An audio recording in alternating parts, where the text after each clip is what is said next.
बिस्मिल्लाहिर्रहमानिर्रहीम। आज का मेरा टॉपिक है क्विट इंडिया रेजोल्यूशन। ये पार्टीशन ऑफ इंडिया का पार्ट 10 है। अगर आपने मज़ीद पार्ट्स को समझना है तो आप मेरे चैनल में प्ले लिस्ट पर जाकर विजिट कर सकते हैं। तो चलें स्टार्ट करते हैं इंट्रोडक्शन से।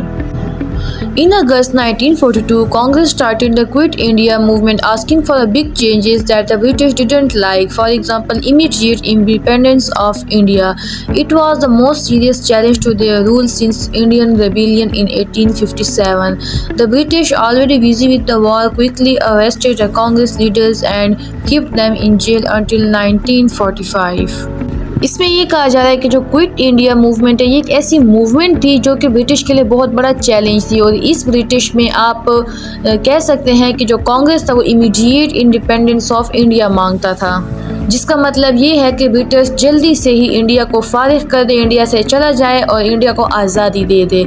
आज तक जितने भी इंडिया में म्यूटिनीज़ हुई थी या जितने भी रेबिलियंस थे, उन तमाम में से सबसे जो टफ टाइम दिया वो इसी क्विट इंडिया मूवमेंट ने ब्रिटिशर्स को टाइम दिया।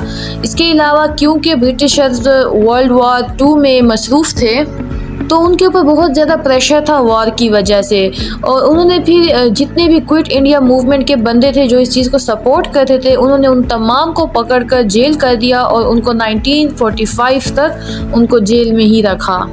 अगर दूसरी स्लाइड में देखें तो मुसलमानों की बात की जा रही है। Jinnah even said the unwanted war turn out to be the good thing for them while there were other important Muslim leader like Abdul Kalam Azad from Congress. The British began to see Muslim League as the main voice for Muslims in India.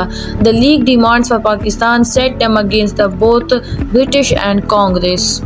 अब इसमें ये कहा जा रहा है कि जिन्ना ने ये कहा कि जो अनवांटेड वार थी, जो ऐसी वार जो कि हम नहीं चाहते थे, वही अनवांटेड वार जैसे वर्ल्ड वार 2 हमारे लिए बेहतरीन साबित हो रही है, क्योंकि इस वॉर की वजह से ब्रिटिश के ऊपर बहुत ज़्यादा प्रेशर आ चुका था वर्ल्ड वार 2 के बाद। इसीलिए जब डीकोलोनाइजेशन का एरा आया और उनके ऊपर प्रेशर आया तो उन्होंने इंडिया को आज़ाद किया।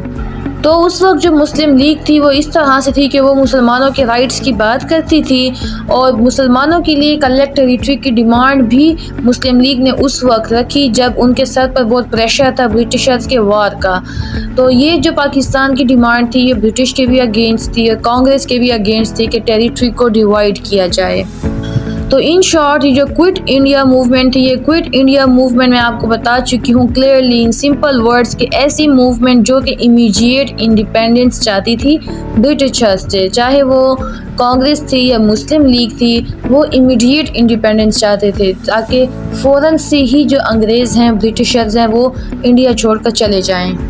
तो सिंपली ये था मेरा आज का टॉपिक और ये पार्टीशन ऑफ इंडिया का पार्ट 10 था। इसके अलावा अगर आपने प्री पार्टीशन इवेंट्स के बारे में डिटेल से समझना है तो आप मेरे चैनल पर विजिट कीजिएगा, आपको वहाँ पर तमाम वीडियोस पार्ट्स में मौजूद नज़र आएंगे। इसके अलावा वीडियो को लाइक कर दीजिएगा, शेयर कर दीजिएगा एंड चैनल को सब्सक्राइब कर दीजिएगा। Thank you so much. अल्लाह हाफिज़।